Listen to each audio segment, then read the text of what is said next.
Following what has been the best stretch of play to date this season for the Toronto Blue Jays, we have multiple updates to go over today, and some reinforcements are on the way. We're also going to dive into some trade talks as the deadline inches closer and closer. And we have MLB insider Keegan Matheson back on the channel here to break all of this down. So, Keegan, first of all, welcome back. It's been a little bit. We last had you on before the season. Second, congratulations on everything that's happening with you. The book, we'll dive into that a little bit later. But, Keegan, welcome back to the channel. And what a time to have you on because the Jays are absolutely rolling right now. Yeah, everything's fixed, man. I'm happy to be here, Nick. Thanks for having me, man. It's I think last time we talked was in spring training, was it? Yeah, it was So, spring training. hey, I'm happy to not be in Florida, so my life has improved. And the Blue Jays too, man. This is the best baseball they played in a while. I know it's the A's, but I also don't care at a certain point. You got to do it against everybody. We'll see how that holds up against the Phillies. I don't know. They're a little bit better. But this is the best they've looked in a long time. Like John Schneider said today, we're talking on Sunday night after the win, that it was the best he's seen the offense look in a few years. And I believe him. I agree with him. Yeah, some people are talking 2015 talk, and we'll dive into that a little bit. But let's just dive right into it because yesterday was the game. I guess today, as of the time of recording, but yesterday was the game that was very, very, it seemed like a bit of a turning point for this team. And I'll start off, get your thoughts on just the season. Of course, you're around the clubhouse a lot more. You're kind of more involved than the average, of course, the average fan, but just everybody in general, probably the average, reporter even. The Toronto Blue Jays now sit second in the AL East, a game back of the wild card spot as of the time of recording. And I want to get your kind of thoughts. Of course, John Schneider came out and you mentioned it about how good the offense has been. What is the sentiment around the clubhouse? Because it was spring training a couple weeks before the season started when you were on. You said the vibes were pretty good, and there's going to be a lot to discuss here. But the way the Jays just finished that series, and I always preface it in the videos, it was against the Athletics, the worst pitching staff in baseball. But the way that the comeback wins, this is the first time, and I've had fun watching the Jays since before last season, and something feels different. And I do ultimately think that they're going to hopefully continue it against the Phillies. But what's the feeling around the clubhouse? John Schneider, all the different players, reporters surrounding this team. Is it different than previous years? Yeah, they're a little happier to see me, I guess, which is a good start, man. But I want to pause on one thing you said too, is that it's more fun to watch, and that matters. Okay, to 98% of fans watching at home, they give a damn about it being fun to watch. Baseball is entertainment as much as it is a sport, and if you only live on Twitter, you'll be fooled into thinking that somebody's bat speed is just as fun or just as important as it being fun. It's not. The Blue Jays are a fun baseball team right now. They're fun to watch. They are entertaining, which is really, really important, especially for a lot of people listening to this. The Jays are part of your life every damn night, all summer. It matters that they are fun and that they're not just winning games 2-1. And you're not saying, oh, thank God, at 10 p.m. at night. They're winning games in ways that are really fun, really cool. This is great baseball lately. And when we talked last, and Nick, I wrote this a couple of times, very poorly timed early in the season, where I would write, listen, like and I didn't write like this earlier in my career. This is 8th or 9th year I'm doing this now, and I'm only just now getting comfortable with it. When I really do feel that a clubhouse is better. Yeah.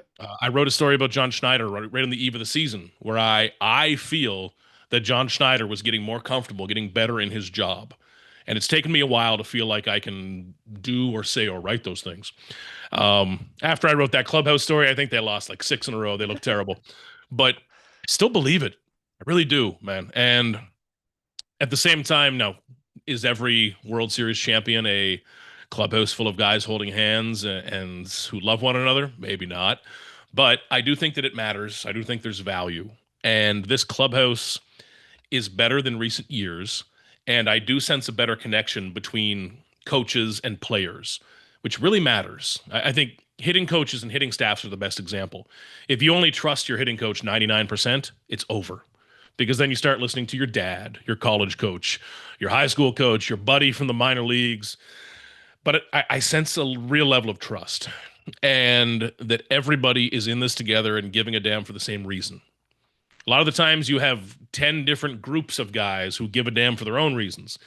I feel like this is a team that's more together because the young guys are no longer young and the veterans are at the point. Think of guys like Chris Bassett, Kevin Gausman, José Berríos is getting closer, but George Springer is another example. Yeah. If you don't do it now, it's never going to happen. And I think you're seeing that important urgency. The word urgency is loaded and it's overused, and I don't know what it means half the time. But you're seeing a bit more of that lately from young players in their prime and veterans who realize that this might be their best shot. And that is a dangerous combination. Yeah, that's you mentioned the John Schneider thing, just to touch back on that. There's a lot less John Schneider talk when the Jays are winning baseball games, and that's obviously the biggest thing. But also I Yeah. think tangibly, and of course there are some games where you question his bullpen usage, not you, but everybody in general questions his bullpen usage. I think so far this season, the way the team looks together, the way the clubhouse is playing together. Obviously, you look at the bench, and they've dealt with their fair share of injuries, which we'll dive into now in a second. I don't feel like, at least from a watchability perspective, if they went down today or yesterday, 1-0, and they immediately, I had full faith in them coming back to win the game. And yes, it's against Oakland, but I think despite their slow start, even though it was 12-8 start, and then they had the brutal stretch of play, and it was just horrible to watch. I think getting through that was key. And you look at their team in general, and we're talking about a team that has won 5 straight games now, and their bench includes, all respect to the players, but like Ali Sanchez, Michael Stefanik, David Schneider, Miles Straw. They're missing some of their key players either off the bench or in the starting lineup, and they are going to have reinforcements coming. But I think just the way that they're playing is a different style of baseball. And also, of course, Popkins, the new hitting coach, he's come in a different philosophy there. Yeah. Have you noticed anything from him? And also, of course, some of the players. I mean, Nathan Lucas, I was on the channel saying that he should have been DFA'd when Dalton Varsho came back. One of the worst takes I've had, and I'll openly admit it. He is like, what Dalton Varsho went out with an injury, and we'll dive into that now in a second here. I have full faith in Nathan Lucas. I have faith in Ernie Clement, who's now going to, I guess, not necessarily get more playing time, but he's more open. I guess it's going to be a weird decision that I'd be forced into. But even guys like Jonathan Clase have stepped up enough. And we spoke about it so much before the season started. In order for this team to be a playoff team, things are going to have to go right. And I think over the past month or so, really the past couple weeks, those things have gone right. And one of the biggest reasons is, of course, Addison Barger here. But if things keep going right, this team can be a playoff team. But we've also seen, if things don't go right, how low the floor is. And that's a scary thing. And that's why the trade deadline is going to be so crucial. But just a complete shift in mindset, shift in even the way Popkins has really just changed. You can see it every single day with the at-bats. And of course, there's a lot of guys benefiting from it, including, you mentioned George Springer there. He's having a great season. It's been amazing to see different guys do it at different times. Yep. And listen, when John Schneider says the hits will come, everyone hates it. And then when they do come, nobody says he told us so. But and I know everybody hates it because I'm the idiot who has to tweet it. And I use see the it all. tweets in the videos. But So man, it's you're seeing it from different players, and that's the key to consistency. Consistency is everything in baseball. Everybody can get a home run. Everybody can strike out Mike Trout. I don't care. It's about finding ways to do it every single time. Talent is so much different than consistency. And what we saw for the first 6-7 weeks, really up until recently, was talent. And you're going to have spikes of that, which is great, and then valleys of it, which have looked really, really, really bad. But if the Blue Jays can be consistent, that's when this gets dangerous. And that comes from coaching a little bit, but it also comes from, like you mentioned, having players like Nathan Lucas. I was wrong on Lucas as well. I did not think that he was a contributing, ceiling-raising player Agreed. on a competitive team. I thought that he could go to the A's or the White Sox or a poor team and play third, fourth outfielder roles. But I thought he was more of a fringe player, and I was off on that. Full credit to him, because he has proven that to be true, that he can contribute and win games for these teams who are competing for a postseason spot. And that's huge. Then when you add in Addison Barger, that changes everything for me, because those 3 home runs in 3 days lately, I have been very, very, very slow to buy in on Addison Barger because I have lived through enough spring trainings and enough next big things to know that most of the time it doesn't happen, especially with a guy like Addison Barger. The guy who is all tools but can't quite put it together typically doesn't put it together. That typically doesn't happen when they're 24 or 25. And because of that, I've been very hesitant, even when he's had some good moments, to really believe it would all come together as a baseball player. And it looks like that's happening, because the Blue Jays don't need more big leaguers. They have enough big leaguers. I don't care about a guy who can come up and play replacement level innings. Whatever. You've got a huge payroll. You should be able to find those. What the Jays need is Addison Barger, a breakout. They need a guy who's going to hit a home today, Sunday. Great example. I don't think any of that inning happens without his home run, so I'm going to give him 100% of the credit. If Barger had not have done that, we'd be sitting here right now talking about George Springer bouncing up and down on a base and making a pretty bad out there at the end. We'd be talking about a missed opportunity. Man, this team can just not get away from 500. They can't get that big win that hammers it home. And boom, Addison Barger changes all of that. Yep. It's the beauty of power. It all changes because of one big swing from him. And he can raise the ceiling of this group. That's when this gets exciting. Because the Blue Jays, their rotation might be the best example of this. Their rotation is so capable of being good and probably sometimes being very good. But you need the offense to be able to carry them to different heights. And when you talk about consistency, we're really talking about the offense. You know, Yep. we have seen over past years, God, especially a couple years back last year, where Bassett and Gausman and Berríos are just pitching their tails off, but they're losing 2-1. We're talking about offense when we talk about consistency, man. And lately, like this A's series, yeah, again, like we say, it's the A's. But these are 4 MLB wins, 5 in a row now. And finally, getting 3 games above 500 now finally feels big. I know that's silly to say. A Dodgers fan would listen to this and think you guys aren't being serious right now. But for this team that has been stuck to a game below, 2 below, 1 below 500, 1 below 500, it's been painful to watch. And I keep writing the same story over and over, which can't be good for anybody. But amazing that they've been able to pull off this stretch. And it's because of offense, and it's because of home runs. Maybe they wanted me to shut up from going on the radio all the time and trashing the team for not hitting for enough power, man. But it's been really, really impressive. Yep. And I mean, it's been a while since, I don't know when the last time the Jays were 3 games over 500, of course, the 12-8 stretch, but it's been a while this season, dating back to last year. That whole second half of the season was just, there was no competitive baseball. So it's good to be back. And we'll get into injuries in a minute, but I do want to touch on, and this is something that we spoke about a few months ago, whenever you're in spring training. If the team is hovering around 500 come the trade deadline, what are they going to do? And there's been a lot of rumblings, all these different things. And they're exactly where you predicted them to be, at least at this point. Now they're 3 games above 500. There is still some time. There's some months left until the trade deadline, a couple months here. But this team feels like a team that is going to go all in. And I'm very curious to see what your thoughts are on this. I don't see them now bearing a total collapse for the next month or so, which could be very possible. But even then, Ross Atkins, contract in the line, all these different things. There's been some rumblings. Now, this screenshot's from January 7th, but it was in the offseason for Bob Nightingale, and he said that Bichette is as good as gone after the season, this upcoming season, all these different things. And it doesn't have to be directly related to Bichette and the report that he has no real interest in returning, because there's been a lot of those. But the trade deadline in general here, do you have any sense of where the Jays are going to be going? And of course, I will ask you directly regarding Bichette, because he is the biggest wild card here. And we know they're going to probably get a bat, a starting pitcher, all these things. But Bichette, my inkling is that they're going to keep him. But is there any update there surrounding A, trading him, or B, getting an extension done? And I could see, and we'll get a lot of questions here, but a bridge deal may be happening. What is your current gauge of this? Because they're about where you thought they'd be. And my sentiment, I've been saying in the videos, I truly think once the deadline hits, they're going to go all in, because they have a lot randomly of prospects that are MLB caliber, but that the Jays don't really have room for, but you also don't know if they're going to be elite MLB players. So it's in a bit of a weird spot there. What is your feeling surrounding trades, and could they happen sooner than the deadline as well? I think they should go nuts at the deadline. Honestly, I look at Kevin Gausman pitching like he is. I look at José Berríos with an opt-out a couple years down the line. At the same point, Gausman could be gone. I look at Chris Bassett, other big free agents like Bichette. If not now, then when the hell are you going to do it? And I think this should be a big push in from the Blue Jays, because the American League may never be this wide open again under this front office. And it's time. This is the team that you need to try to max out as long as you are anywhere near the postseason race, and I think they will be.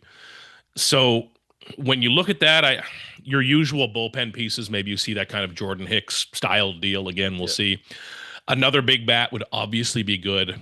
My mind keeps going to another José Berríos type of trade, because Bassett will be done after this year, Scherzer done, and you're already looking at Gausman and potentially Berríos in a couple of years. And yes, their pitching prospects led by Trey Savage look good, but you can't bank on those. The Blue Jays really like to get their business done a year early. They were really happy with that Whit Merrifield trade back in the day because that got an extra year. If there are starting pitchers who are available with contracts beyond just this season, I think that'll be really, really attractive to the Blue Jays. And I think that's where they should be doing business. And I think they can use money as a real strength to either make it more affordable or to take on prospects. They can use money. I think that'll be big. For Bo Bichette, I still think he just hits free agency and goes from there. Unless this completely goes in the tank, they're not moving him. And when Bo Bichette, man, he's a player that people love to pick apart and try to like psychoanalyze. Yep. And look at his body language. Look at Bo's the same dude. I don't care if you see him out at a restaurant or in the clubhouse. Like he's not putting on a show for the cameras. This is just who he is.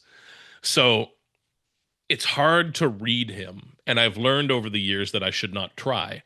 I have also learned over the years that if Bo says something, he really means it and he's thought of it. He does not just say stuff off the cuff that he might not mean. He's very well thought out and he's very intentional with everything that he says. So when he says that him and Vladdy want to play together forever, and Vladdy is now going to play here forever, it matters. It actually matters, and it means something. Now, it doesn't matter more than money. Nothing matters more than money. I don't care how many heartstrings we want to pull on. Whoever gives them the most money is going to sign Bo Bichette. But I think the Blue Jays can still have a case for that tiebreaker. And that's all you can really ask for as a team in baseball is to have the tiebreaker. Sometimes that's your market where you are. Some guys want to be in the West Coast or the East Coast, play for a winner, play for something. But winning will fix everything, man. And if the Blue Jays can do something with Bo here, I think that'll change a lot of things. And it's my advice to everyone would be to put very little stock into people talking about what Bo wants or what they think he enjoys or doesn't enjoy, because I've covered his whole career and I don't have that good a read on him. And that's okay, because that's up to Bo. It's not a baseball player's job to be expressive and advertising every thought and feeling they have. That's cool. And I'm around him as much as I am, and I still don't really have a great feel for that I'm confident in.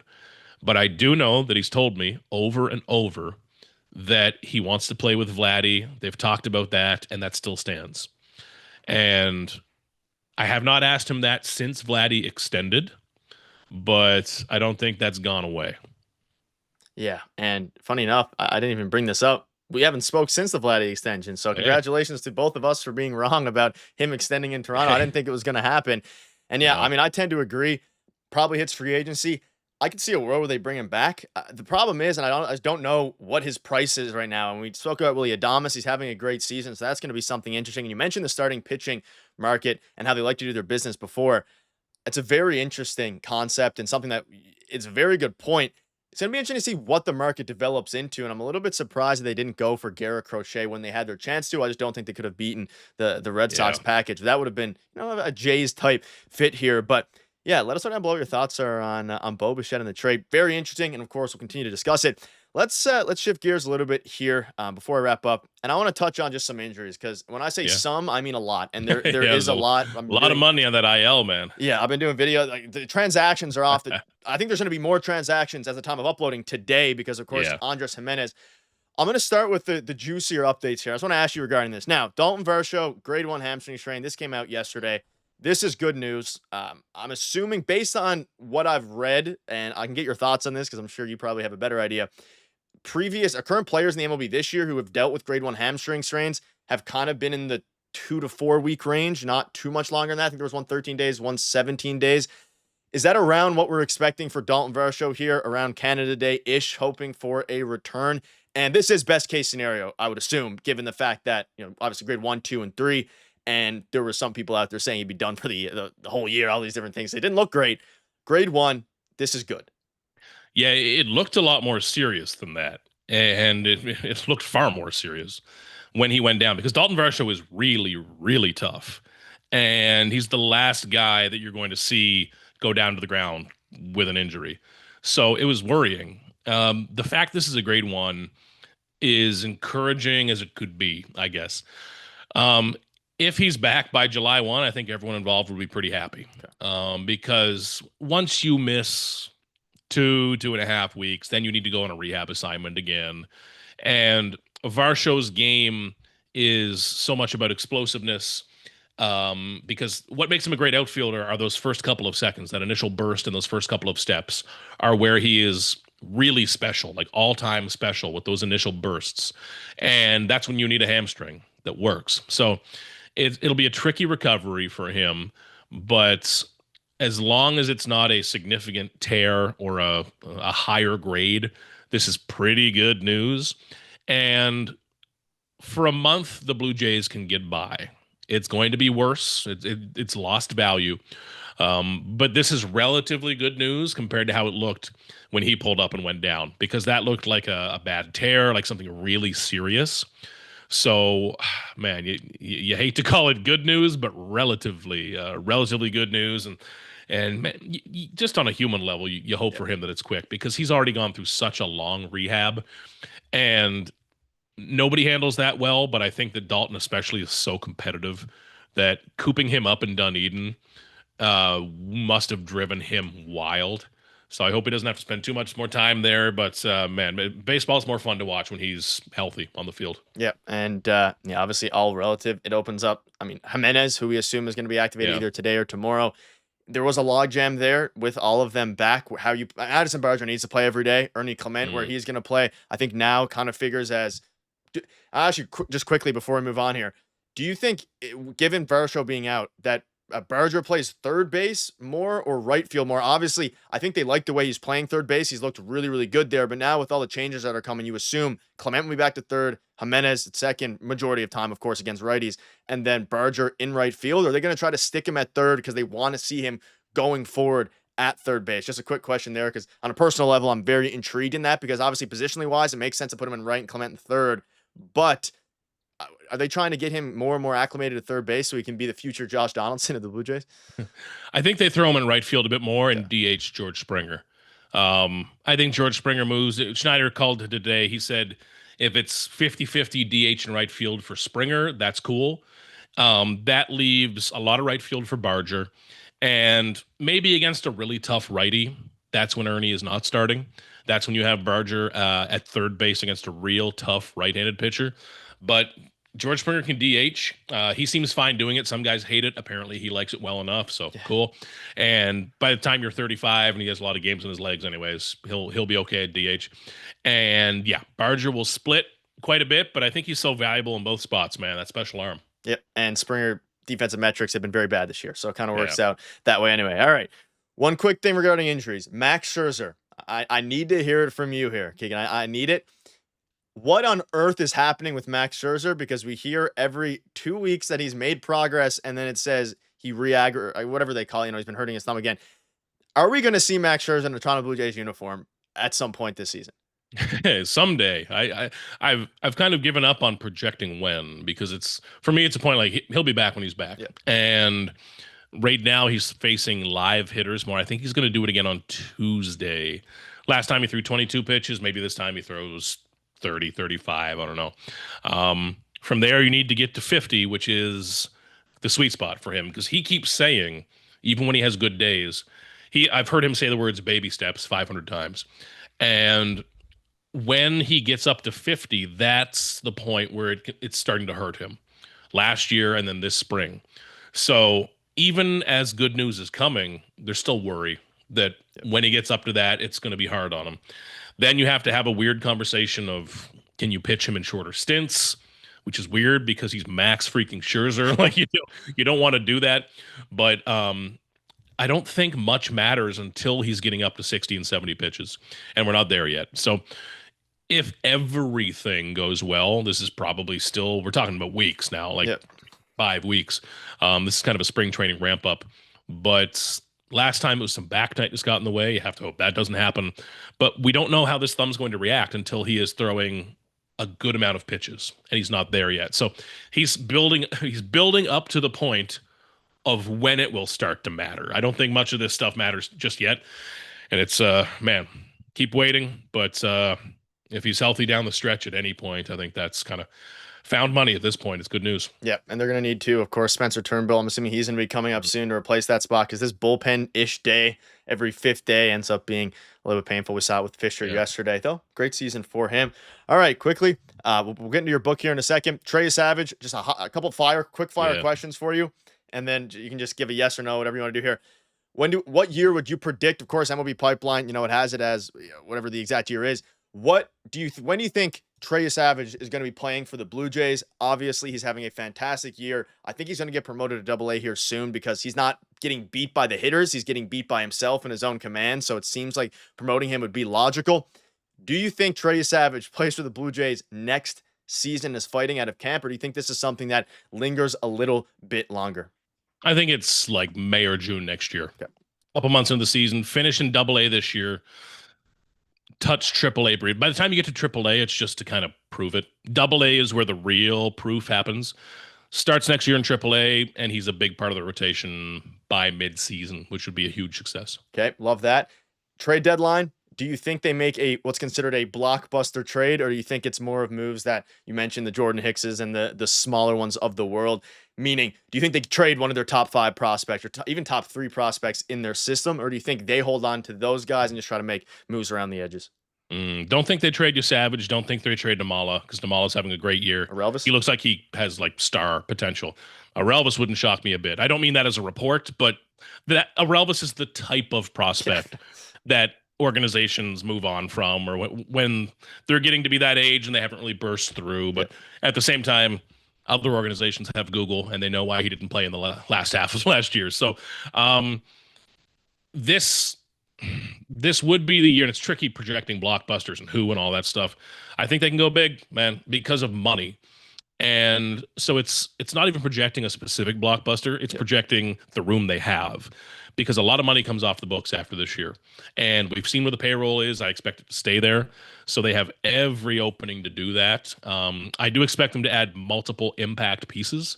But if the door has ever been open for a big one that takes on a lot of money and takes on a name you've heard of, it's this year. Like no time like the present. Way better opportunity than the last few years. Yeah, and it'll obviously depend, I think, on who's available, whether that's a pitcher or a hitter.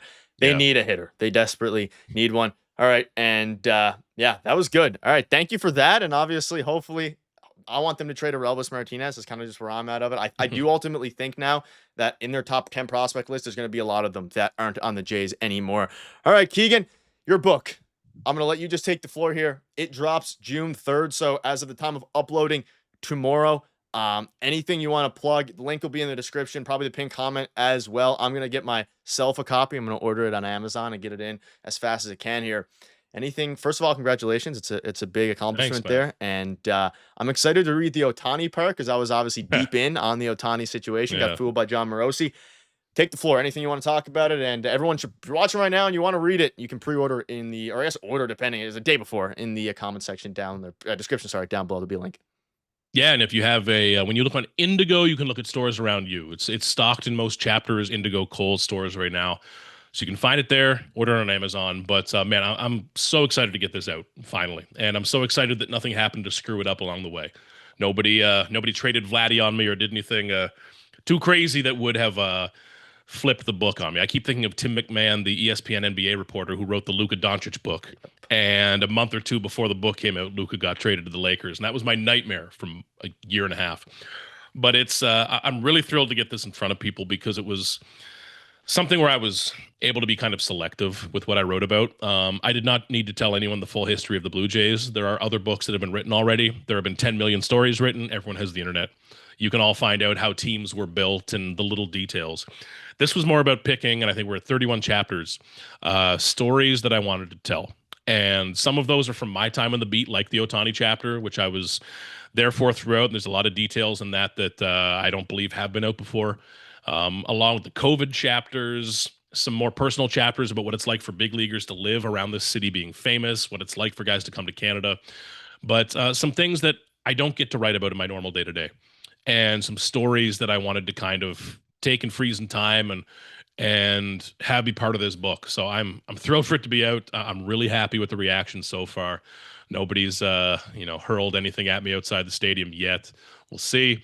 But yeah, you can find it wherever good books are sold, as they always used to say on TV. But I just can't wait for people to get it. Yep, link will be in the description. I think the Otani chapter, would that say is your favorite chapter? Or I guess the average. Do you have a favorite chapter very quickly before we wrap up here? That's up there, the COVID chapters, and number 31, Buck Martinez. I loved writing about Buck. Awesome. All right, ladies and gentlemen, check it out, obviously, and maybe we'll run it back again as well very, very soon.